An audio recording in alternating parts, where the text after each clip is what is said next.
وجسدنا وروحنا وطبيبنا قلبنا وجسدنا وروحنا سيدنا رسول الله محمد ابن عبد الله الصادق الأمين سيدنا رسول الله محمد ابن عبد الله الصادق الأمين وعلى آله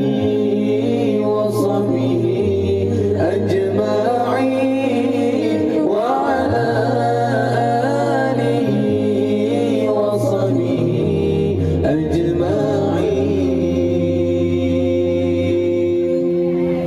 Ya Allah selawat dan salam curahkan ke Nabi Rasul junjungan kamu. Ya Allah selawat dan salam curahkan